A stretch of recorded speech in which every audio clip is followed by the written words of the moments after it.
Welcome back. I'm Brooke Baldwin. And, you know, for a lot of us, our cell phones are a lifeline. You pay for yours. You should be able to use it anytime you need to, right? Well, for subway riders in the San Francisco Bay Area, it's getting a little bit more complicated than that. They were going to take the very tool that we put in place, this tool, the mobile phone service, a safety tool, they're going to turn it around and use it against our customers. So they took this mobile phone service, a tool for safety, and used it against our customers to try to violate their constitutional rights to safety.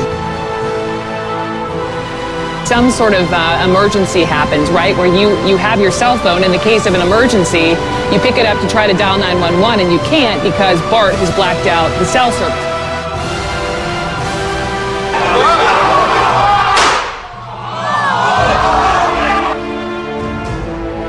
Police officers' fatal shooting last month of a man holding a knife.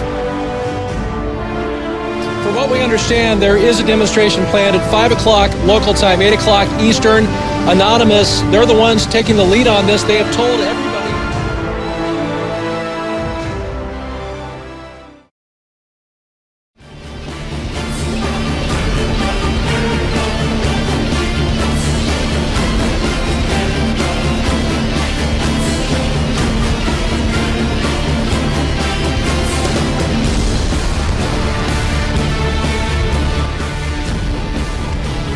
To the members of the press and BART, we are anonymous. Over the past 2 weeks we have proven that we stand by what we believe and that we do act upon our promises.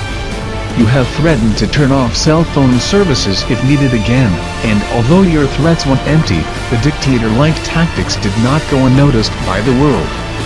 BART police are becoming increasingly aggressive at the protest, and peaceful protesters are being arrested on unbelievable charges. We will continue to show the world why Operation BART is necessary. As we have stated before, we will keep our promise about a protest every week until our demands are met. Since these demands have not reached the BART Board of Directors yet, we will remind you of them. Our demands are as follows.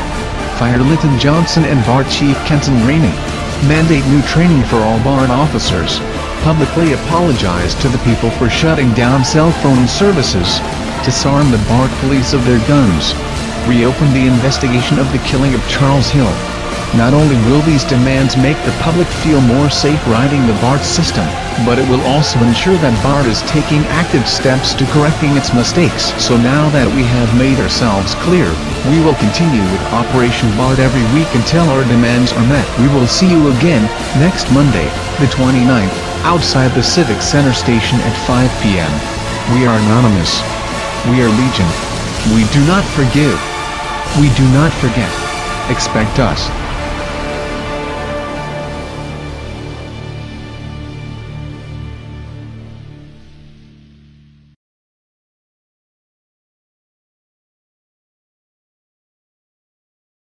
See, what's most disturbing here is that it's being done in the same countries which just months ago berated leaders in the Arab world for doing the same thing. When Egypt or Tunisia shut down social media as their people were rising up, it was considered an affront to democracy. Our Secretary of State gave speeches, launched initiatives worth millions of dollars to create programs for those dissidents to be able to circumvent the restrictions put in place by authoritative leaders. The freedom to communicate, to organize on the internet, those were spoken about as universal rights. And yet when people use the exact same tools to either organize for riots in the UK or for peaceful protests like they did in San Francisco, suddenly the same tactics those dictators used, those became okay. Now the truth is, yes, technology can be used for both good and for bad, for riots or for peaceful protest. But as we become more reliant on these tools, governments or law enforcement, they're going to